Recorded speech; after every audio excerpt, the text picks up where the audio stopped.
उद्देश काय होता, काय कारण आहे?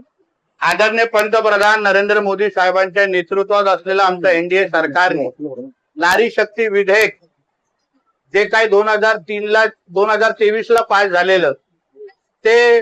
परत एकदा डिलिमिटेशन आणि या सगळ्या विधेयकांना एकत्र करून देशातल्या माता भगिनींना अजून सक्षम करण्यासाठी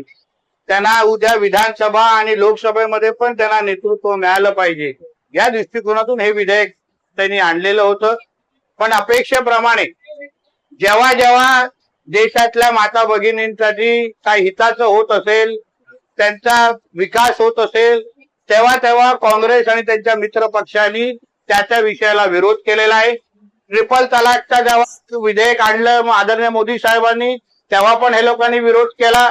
जे राज्यामध्ये आदरणीय देवेंद्र फडणवीस साहेबांच्या नेतृत्वात मुख्यमंत्री लाडली बहीण योजना आणली, त्या योजनेच्या विरोधात हे लोक कोर्टात गेले आणि आता परत एकदा जसं आमच्या आदरणीय मुख्यमंत्र्यांनी सांगितलं की काँग्रेसचा बुरखा फाटलेला आहे आणि त्यांचा खरा चेहरा दिसलेला आहे आणि नारी शक्ती विधेयकाला जे त्यांनी विरोध केला त्याचा निषेध करण्यासाठी आमच्या सिंधुदुर्गच्या महिला मोर्चाच्या अध्यक्षा श्वेता कोरगावकर ताई यांच्या नेतृत्वात हा भव्य असा महिलांचा कुठल्याही पक्षाचा मोर्चा नाही पण महिला माता भगिनींचा सगळ्या माता भगिनींना एकत्र घेऊन हा निषेध मोर्चा निघालेला आहे आणि त्याला समर्थन देण्यासाठी आम्ही सगळेजण इथे उपस्थित आहोत।